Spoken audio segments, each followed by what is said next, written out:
Welcome back to the broadcast. Was the last 30 minutes or so, we discussed matters job creation.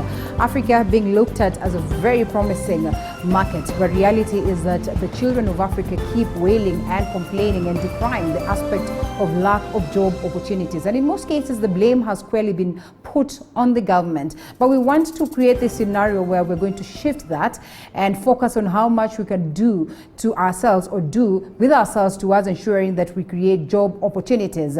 And that's exactly what we'll be discussing this morning. We're having a mentor on board who's Michael Flynn to take us through his take and his approach to this and just how best we can tap into the knowledge, we can tap into the skills, we can tap into the capabilities that we have with ourselves towards ensuring that we create job opportunities. Good morning, Michael. Hi, Linda. Good morning to you too. Good to have you. Thank you. All right, and just why job creation in this particular case? Look, job creation is absolutely everything towards the bigger picture, which is creating a larger economic pie.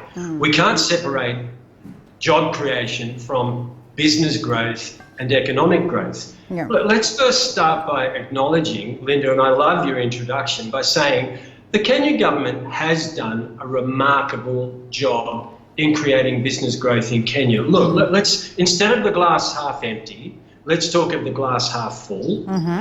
We're the biggest growing economy in Africa. Yeah. In global standards, we're posting growth rates of 6% and above most years. That is extraordinary. There's no Western economy doing that. Right. We are absolutely bounding and catching up. So let's see some very powerful positives in the actions of the government.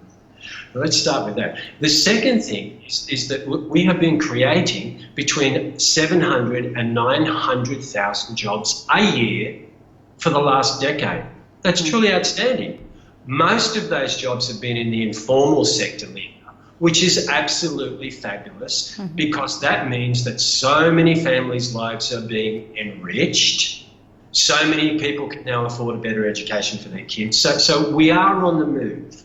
Let's start with some powerful positives.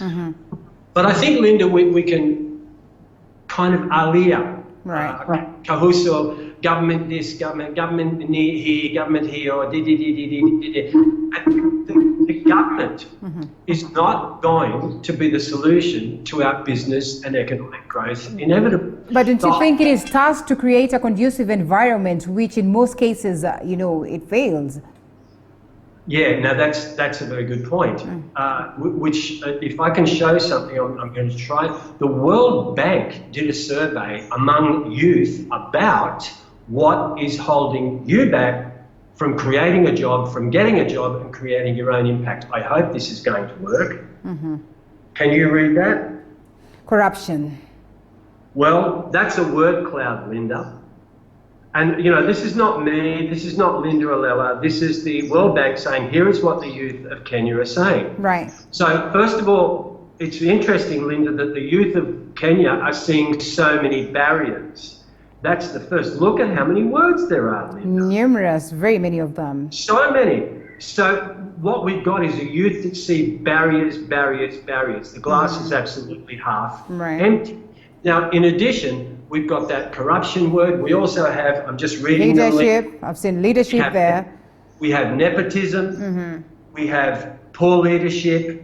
We have lack of training. And those are some of the big ones because when we look at business growth, we're really looking at two things. And here's the overarching question, Lynn. Is this about the give or the get?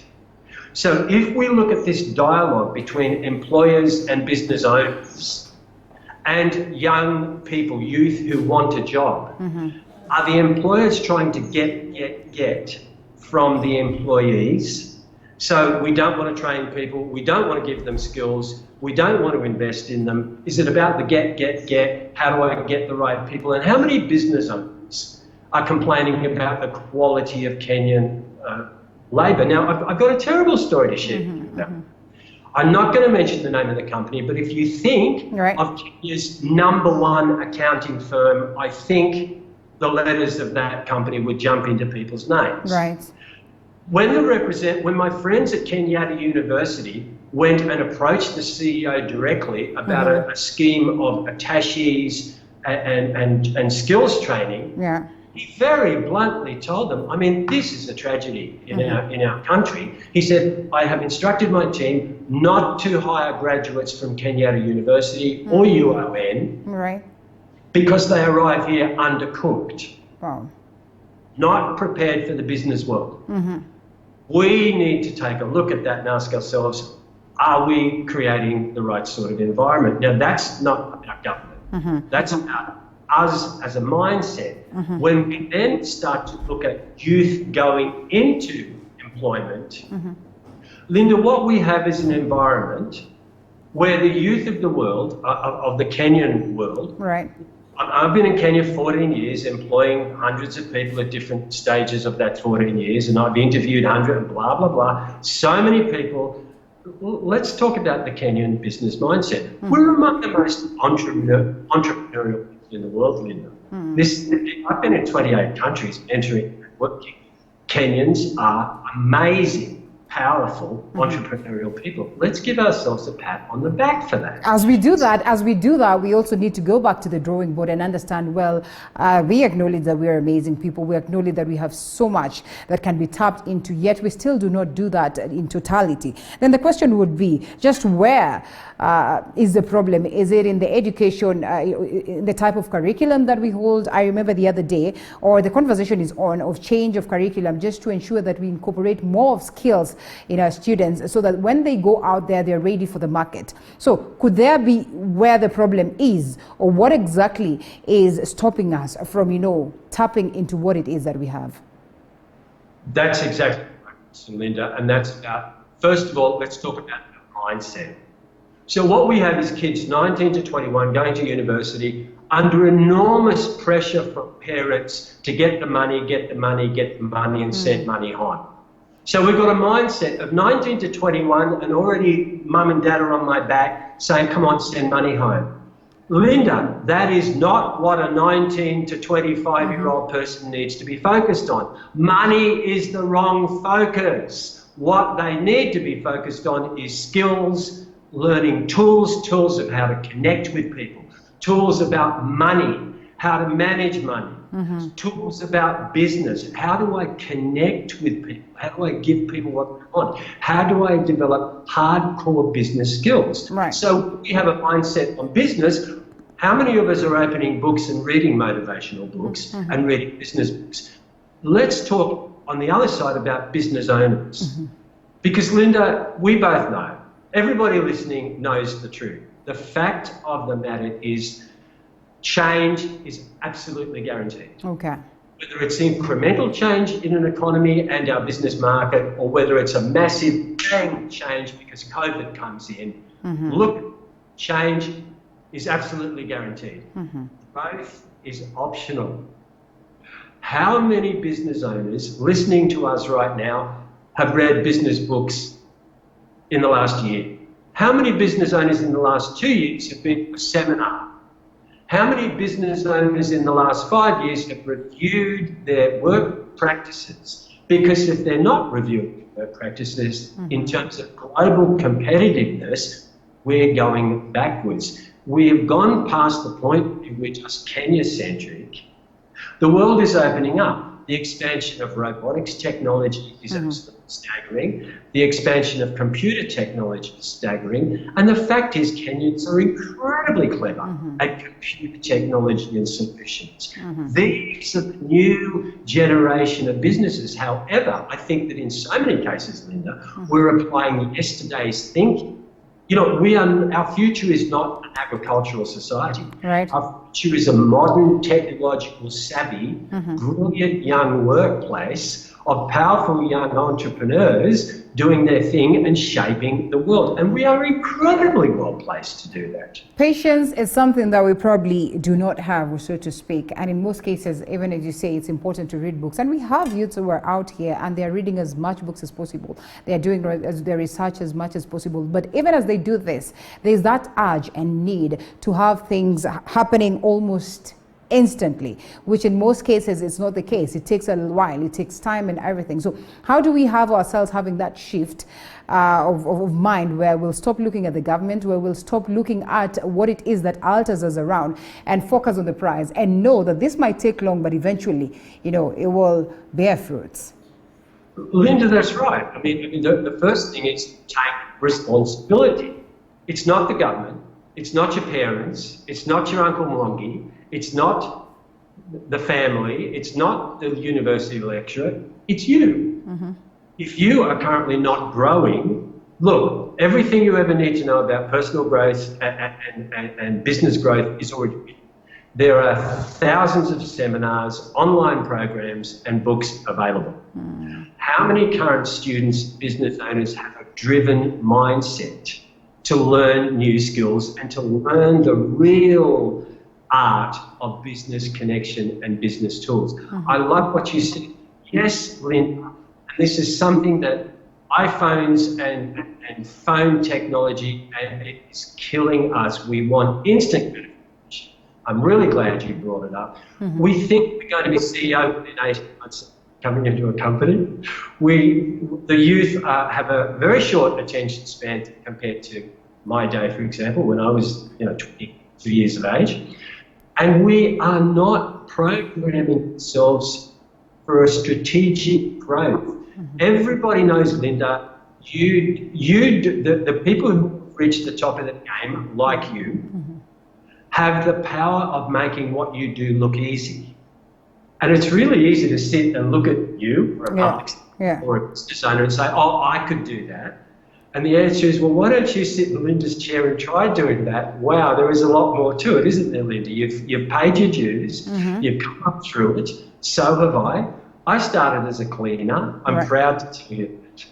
I cleaned executive toilets to put myself through university. Mm-hmm. Are we prepared to get mentors, Linda? Are we prepared to get around the right sort of, forget about the money, mm-hmm. are we prepared to get around people and learn and suck up information from them? Mm-hmm. And grow. Because that first decade, 20 to 30, the focus needs to be on personal growth. Mm-hmm. Information. Are you reading books? Are you reading stories of heroes to inspire you? Muhammad Ali, Nelson Mandela, Steve Jobs. We can go on and on. Everybody's got heroes. Mm-hmm. Heroes show us what can be done. Mentors show us how to do it. Mm-hmm. And then the next piece in that is, are we getting mentors? We've got to be teachable. Mm-hmm. All right. While we acknowledge that sometimes change should come within, and that belief should come within, that you should cultivate and culture that, there's also that need that you need support from the outside. You would need that person who would cheer you. Do you suppose then, as a society, we in a way do not have confidence in what we have in our youths, in the sense that in most cases you find that even when we have the biggest of projects, we'd rather entrust these projects with people from abroad, with investors from abroad, as opposed to investing in our own companies, in our own youths, in our own people, in our very own skills, the skills that we know we've taken our students to go to school to garner or to gain. Yeah, I think you've made 2 or 3 really powerful points. I do mentorship at Aga Khan schools here in Mombasa. Mm-hmm. I'm reaching out to those guys at the moment saying, how are you all going? And just about every one of them has taken a posting in a university overseas. Great question, Linda. Why is that? Where are we letting our youth down? Secondly, we need to have confidence in our youth. The world doesn't belong to guys my age. The world belongs to our youth. Of course we need to have confidence. What we as a nation and we as business people, I'm getting back to the CEOs, of which I know many of my CEO friends are tuning in right now, and I'm saying to you, change is absolutely inevitable. Are you investing in your people and empowering them to take over and drive this economy into further growth? Yeah. If the pie gets bigger, we all win. The problem with concentration of wealth, Linda, is very simple. Right. If we have a country of small income earners and a very rich elite, now that happens all over the world. There's always going to be inequality. Right. But if we don't have a powerful, huge middle class, look, let's talk about Richard Branson as an example. How many flat screen TVs can a billionaire buy? Okay, let's say he's got 10 homes, he buys 20 TVs. It's still only 20 TVs. Right. But how many empowered middle class people who are shaping the nation, becoming a more powerful workforce, how many can 1 million middle class people buy? There's 1 million TVs. So as soon as we stimulate growth and training and development in our businesses, our whole economy, the price of goods goes down, the volumes go up, and every single business owner wins. So I would say to every CEO, if you're not investing in training, if you're not training yourself, because the chokehold on anybody's business, it's you. The owner is the chokehold on the business. Oh, I've been doing this business 5 years, I know what I'm doing. No, you don't. Your market is changing. Right. What do you know about what today's customer is asking? What do you know about where you're going? Are you exposing yourself to the new possibilities and developing youth who largely, I have a young team, Linda, I'm very proud to tell you, incredibly bright young people who teach me so much about what's going on and make me more effective in my business. Change is pretty much hard to adapt, and there's always a fear that comes along with the same. So, you look at that phase of creating job opportunities for yourself, or venturing into business, and then you have so much fear. You look at that as though it's that murky water, and you really do not want to get your foot into that. Sometimes you tend to embrace more of what is created for you as employment and all that, because many people say that there are difficulties that come along with coming up with a business, setting up a business and all that. How do we change that mindset and shift to that aspect where we look at it as, yes, a difficult venture, but all the same one that is worth taking? Well, we could come to Michael Flynn Mentor's entrepreneurial programs. Okay. We could I'll get... send my invoice. yeah, Linda. Yeah. I'll bet you will. And that's fine, and that's good. All right. Because money is good. Helping each other is good. I agree. Being in the line of understanding that, look, work more on yourself than you do on your job. Right. Work more on developing yourself as a CEO than you work on your business. One of the most powerful things a CEO can do, one of the most powerful things that we can do is invest in our own business and personal growth. We are no longer, if we are focused on our little town like Mombasa, or I've got a business that's reaching Mombasa and Nairobi, what about a business that's reaching 24 countries? Right. There's always more growth. And the fact is that if we shift our attitude to a truly growth mindset, Linda, and expose ourselves to a global stage, if we raise the bar and raise our standards and say to ourselves, okay, what would be the next thing that would challenge me, instead of sitting in our business going, I've been here for 5 years, I've been here for 10 years, I know what I'm doing. We need a fundamental shift to taking responsibility for our own growth. Stop hassling the government to fix our problems, because business is what will fix our problems. Right. We have the capacity to love our youth and to create opportunity. And one of the big stymies to all of this, we've got to say it, it's in that little thing, is the nepotism. We need to be creating meritocracies.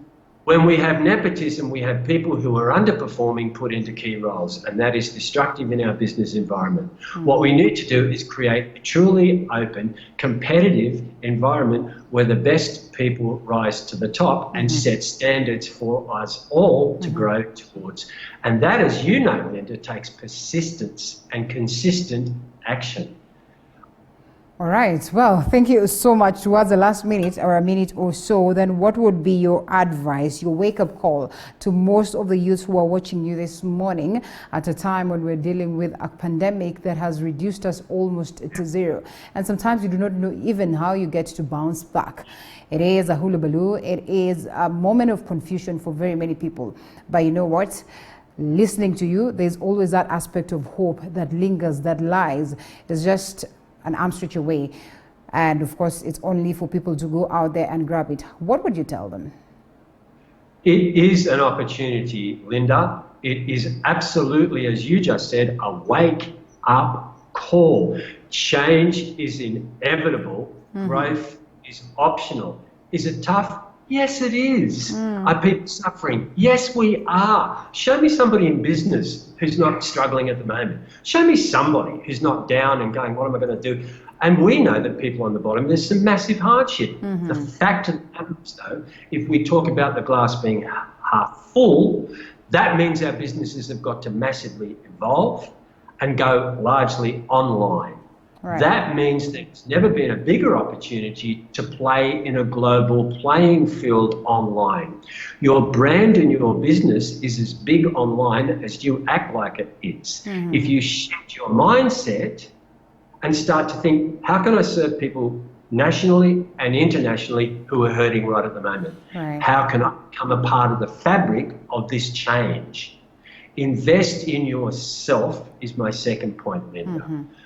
This is the time to grow. I'm proud to tell you, when I've spoken recently to the guys, so many of the kids from Aga Khan, who are in there between, waiting to go off to wherever they're going to do their universities, I said, well, so what are all you guys doing? We're doing online courses. Way to go. There is so much free stuff. Please do not sit at home, youth who might be listening to this, flicking Facebook, focusing. Linda, focus. If you focus on what you don't have, that will grow bigger. If you focus on what you do have, that will grow bigger. Right now, the glass seems like it's half empty. It's not. It's half full. Right. What you focus on today, you see, when we put our growth off till tomorrow, the funny thing about tomorrow is that when it arrives, it's called today. So pick up a personal growth book. Right. Pick it up online, put down the IG and the Facebook. Right.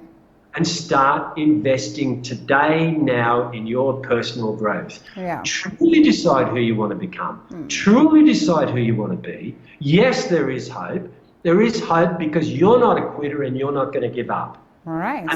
And the path to the top is, of course, going to be difficult. And who wins?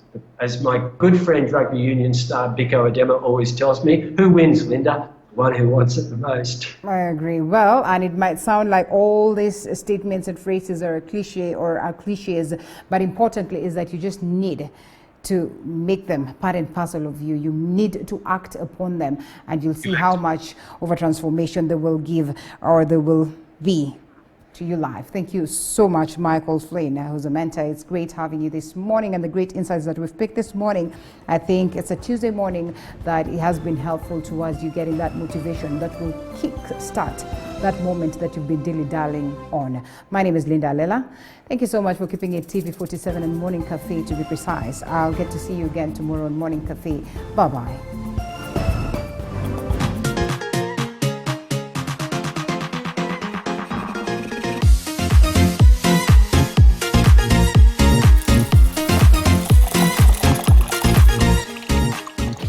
If you have any comments or complaints about our news or any of our programming content, please get in touch with us on telephone number 0740